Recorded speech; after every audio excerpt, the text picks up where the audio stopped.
নমস্কাৰ মই নৱকুকে সকলোকে স্বাগতম জনাইছো আৰু এই মুহূৰ্তত ৰাজনীতিৰ এটা অতিকে গুৰুত্বপূৰ্ণ খবৰ লৈ অহাৰ চেষ্টা কৰিছো লোকসভা নিৰ্বাচনৰ পাছতে ৰাজ্যত আন এটা আঞ্চলিক ৰাজনৈতিক দলৰ জন্ম হ'ব আৰু এবাৰ একত্ৰিত হ'ব ৰাইজৰ দল আৰু অসম জাতীয় পৰিষদ নিৰ্বাচনৰ এদিন পূৰ্বে বৃহৎ ঘোষণা কৰিছে বিধায়ক অখিল গগৈ আৰু অখিল গগৈ কৈছে এবাৰ একত্ৰিত হ'ব অখিল গগৈ আৰু লুৰিণজ্যোতি গগৈ অৰ্থাৎ দুই গগৈক একেলগে দেখিবলৈ পোৱা যাব আমি সবিস্তাৰে খবৰটো লৈ অহাৰ চেষ্টা কৰিম নিৰ্বাচনৰ পাছতে একত্ৰিত হ'ব ৰাইজৰ দল আৰু জাতীয় পৰিষদ এটা ডাঙৰ খবৰ এই মুহূৰ্তত ৰাজ্যৰ ৰাজনীতিত সলনি হ'ব ৰাজনৈতিক প্ৰেক্ষাপট আনুষ্ঠানিক ঘোষণা কৰিছে বিধায়ক অখিল গগৈয়ে আৰু নতুন নামেৰে পৰিচিত হ'ব আঞ্চলিক দলটো নতুন নামেৰে নামাঙ্কিত কৰা হ'ব এই আঞ্চলিক ৰাজনৈতিক দলটো আঞ্চলিক ৰাজনীতিক শক্তিশালী কৰাৰ যুঁজা চলোৱা হৈছে আৰু সেই লক্ষ্যৰে এনেদৰে এতিয়া নতুনকৈ এটা দল সৃষ্টি কৰাৰ যুঁজা চলোৱা হৈছে নিৰ্বাচনৰ এদিন পূৰ্বে বৃহৎ ঘোষণা কৰিছে বিধায়ক অখিল গগৈয়ে একেখন মঞ্চতে দেখিবলৈ পোৱা যাব অখিল গগৈ আৰু লুৰিণজ্যোতি গগৈ পুনৰবাৰলৈ কৰিছে এটা ডাঙৰ খবৰ আনুষ্ঠানিক ঘোষণা বিধায়ক অখিল গগৈ লোকসভা নিৰ্বাচনৰ পাছতে ৰাজ্যত আন এটা আঞ্চলিক ৰাজনৈতিক দল সৃষ্টি কৰা হ'ব জন্ম হ'ব এই কথা উল্লেখ কৰা হৈছে য'ত একত্ৰিত হ'ব এবাৰ অসম জাতীয় পৰিষদ আৰু ৰাইজৰ দল অৰ্থাৎ দুই গগৈ বিধায়ক অখিল গগৈ আৰু সমান্তৰালকৈ অসম জাতীয় পৰিষদৰ সভাপতি লুৰিণজ্যোতি গগৈ একেলগে দেখিবলৈ পোৱা যাব নিৰ্বাচনৰ পাছতেই নতুন এটা আঞ্চলিক ৰাজনৈতিক দলৰ জন্ম হ'ব আৰু নতুন নামেৰে নামাঙ্কিত কৰা হ'ব এই ৰাজনৈতিক দলটো আৰু নিৰ্বাচনৰ এদিন পূৰ্বে কাইলৈ যেহেতু ভোট গ্ৰহণ লোকসভা নিৰ্বাচনৰ প্ৰথম পৰ্যায়ৰ ভোট গ্ৰহণ আৰু তাৰ প্ৰাক্ষণত এদিন পূৰ্বে এনেদৰে বিধায়ক অখিল গগৈয়ে এই বৃহৎ ঘোষণা কৰা দেখিবলৈ পোৱা গৈছে এক প্ৰকাৰে আনুষ্ঠানিক ঘোষণা কৰিছে বিধায়ক গগৈয়ে কৈছে যে আঞ্চলিক ৰাজনীতিক শক্তিশালী কৰাৰ যুঁজা চলোৱা হৈছে গতিকে নতুনকৈ আঞ্চলিক ৰাজনৈতিক দল সৃষ্টি কৰা হ'ব জন্ম দিয়া হ'ব আৰু একেখন মঞ্চতে দেখিবলৈ পোৱা যাব অখিল গগৈ আৰু লুৰিণজ্যোতি গগৈ এই সন্দৰ্ভত শিৱসাগৰৰ বিধায়ক তথা ৰাইজৰ দলৰ সভাপতি অখিল গগৈ মন্তব্য আছে আমি সেই মন্তব্য আগবঢ়াৰ চেষ্টা কৰিম আমি ৰাইজৰ দলে চেষ্টা কৰি আছো যে অসমৰ আন এটা আঞ্চলিক শক্তি অসম জাতীয় পৰিষদ আৰু ৰাইজৰ দল আমি দুইটা দলে ঐক্যবদ্ধ হৈ একলগ হৈ এটা নতুন ৰাজনৈতিক দল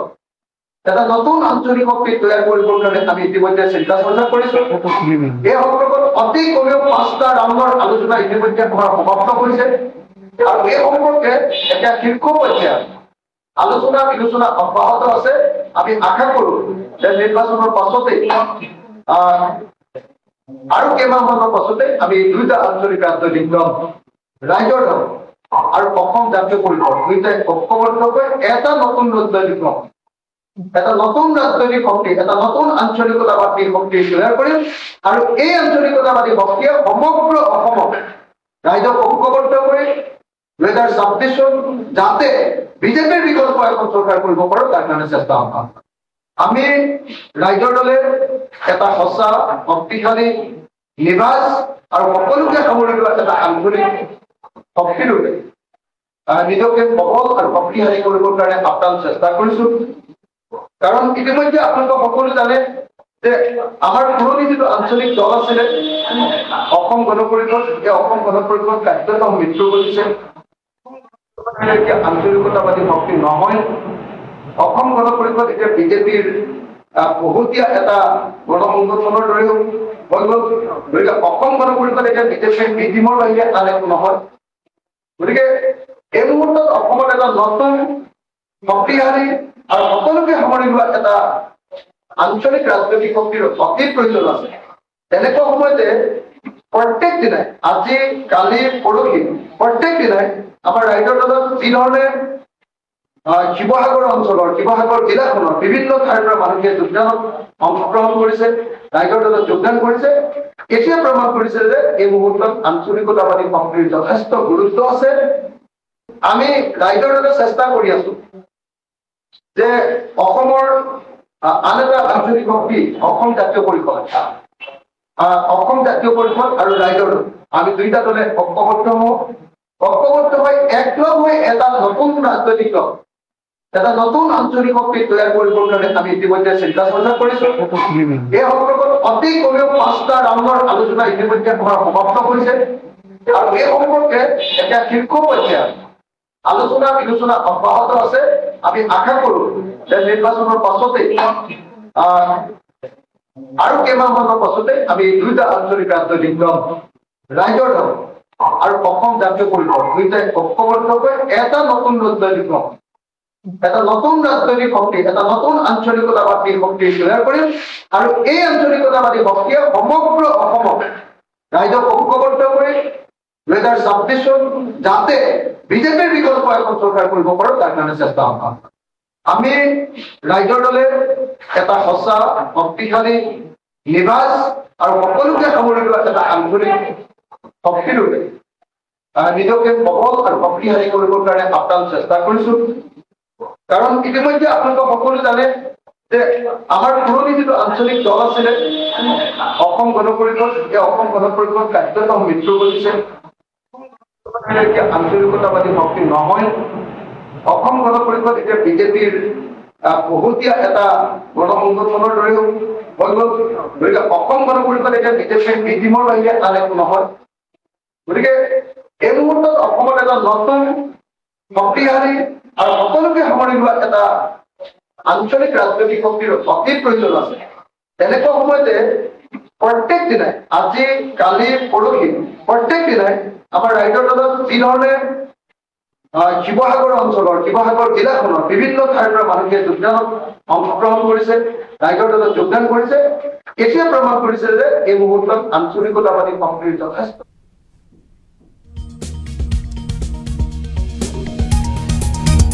আৰু নিৰ্বাচনৰ পাছতে একত্ৰিত হ'ব ৰাইজৰ দল আৰু অসম জাতীয় পৰিষদ। এনেদৰে বৃহৎ ঘোষণা কৰিছে এতিয়া নিৰ্বাচনৰ এদিন পূৰ্বে বিধায়ক অখিল গগৈয়ে। নতুন নামেৰে পৰিচিত হ'ব আঞ্চলিক দলটো আৰু আঞ্চলিক ৰাজনীতিক শক্তিশালী কৰাৰ উদ্দেশ্যেৰে এনেদৰে এতিয়া আন এটা আঞ্চলিক দল গঠন কৰা হ'ব বা জন্ম দিয়া হ'ব বুলি উল্লেখ কৰিছে। আৰু যৌথ উদ্যোগত অৰ্থাৎ অসম জাতীয় পৰিষদ আৰু ৰাইজৰ দলৰ একত্ৰিত হৈ এনেদৰে আন এটা ৰাজনৈতিক দল গঠন কৰা হ'ব বুলি ঘোষণা কৰিছে। অৰ্থাৎ 2 গগৈ একলগ হ'ব। লুৰিণজ্যোতি গগৈ আৰু বিধায়ক অখিল গগৈ একলগ হৈ এনেদৰে আন এটা আঞ্চলিক ৰাজনৈতিক দল গঠন কৰা হ'ব বুলি আনুষ্ঠানিক ঘোষণা কৰিছে আজিৰ দিনটোত বিধায়ক অখিল গগৈয়ে। আৰু যিটো দলৰ নাম নতুনকৈ নাম দিয়া হ'ব, অৰ্থাৎ নতুন নামেৰে নামাঙ্কিত কৰা হ'ব, আঞ্চলিক ৰাজনীতিক শক্তিশালী কৰাৰ উদ্দেশ্যেৰে এনেদৰে এতিয়া আন এটা ৰাজনৈতিক দল গঠন কৰাৰ প্ৰয়াস কৰা হ'ব বুলিও আহ্বান বা মন্তব্য প্ৰকাশ কৰিছে এতিয়া বিধায়ক অখিল গগৈয়ে। পুনৰবাৰ বিধায়ক অখিল গগৈ সেই মন্তব্য আমি আগবঢ়োৱাৰ চেষ্টা কৰিম। আমি ৰাইজৰ দলে চেষ্টা কৰি আছো যে অসমৰ আন এটা আঞ্চলিক শক্তি অসম জাতীয় পৰিষদ,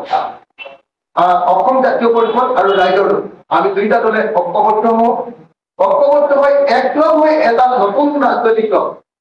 এটা নতুন আঞ্চলিক শক্তি তৈয়াৰ কৰিবৰ কাৰণে আমি ইতিমধ্যে চিন্তা চৰ্চা কৰিছো। এই সম্পৰ্কত অতি কমেও 5টা ৰাউণ্ডৰ আলোচনা ইতিমধ্যে সমাপ্ত হৈছে আৰু এই সম্পৰ্কে এতিয়া শীৰ্ষ পৰ্যায়ত আলোচনা বিলোচনা অব্যাহত আছে। আমি আশা কৰো যে নিৰ্বাচনৰ পাছতে আৰু কেইমাহমানৰ পাছতে আমি 2টা আঞ্চলিক ৰাজনৈতিক দল, ৰাইজৰ দল আৰু অসম জাতীয় পৰিষদ দুইটাই ঐক্যবদ্ধকৈ এটা নতুন ৰাজনৈতিক দল, এটা নতুন ৰাজনৈতিক শক্তি, এটা নতুন আঞ্চলিকতাবাদী শক্তি তৈয়াৰ কৰিম আৰু এই আঞ্চলিকতাবাদী শক্তিয়ে সমগ্ৰ অসমক ৰাইজক ঐক্যবদ্ধ কৰি 2026 যাতে বিজেপিৰ বিকল্প এখন চৰকাৰ কৰিব পাৰো তাৰ কাৰণে চেষ্টা কৰিম। আমি ৰাইজৰ দলে এটা সঁচা শক্তিশালী নিবাস আৰু সকলোকে সামৰি লোৱা এটা আঞ্চলিক শক্তিৰূপে নিজকে সবল আৰু শক্তিশালী কৰিবৰ কাৰণে আপ্ৰাণ চেষ্টা কৰিছো। কাৰণ ইতিমধ্যে আপোনালোক সকলো জানে যে আমাৰ পুৰণি যিটো আঞ্চলিক দল আছিলে অসম গণ পৰিষদ, এই অসম গণ পৰিষদ কাৰ্যতঃ মৃত্যু ঘটিছে। আঞ্চলিকতাবাদী শক্তি নহয়। অসম গণ পৰিষদ এতিয়া বিজেপিৰ বহুতীয়া এটা গণসংগঠনৰ দৰেও হৈ গ'ল। গতিকে অসম গণ পৰিষদ এতিয়া বিজেপিৰ বিধিমৰ বাহিৰে আন একো নহয়। গতিকে এই মুহূৰ্তত অসমত এটা নতুন শক্তিশালী আৰু সকলোকে সামৰি লোৱা এটা আঞ্চলিক ৰাজনৈতিক শক্তিৰ অতি প্ৰয়োজন আছে। তেনেকুৱা সময়তে প্ৰত্যেক দিনাই আজি কালি পৰহি প্ৰত্যেক দিনাই আমাৰ ৰাইজৰ দলত যি ধৰণে শিৱসাগৰ অঞ্চলৰ শিৱসাগৰ জিলাখনৰ বিভিন্ন ঠাইৰ পৰা মানুহে যোগদানত অংশগ্ৰহণ কৰিছে, ৰাইজৰ দলত যোগদান কৰিছে, এতিয়া প্ৰমাণ কৰিছে যে এই মুহূৰ্তত আঞ্চলিকতাবাদী শক্তিৰ যথেষ্ট গুৰুত্ব আছে।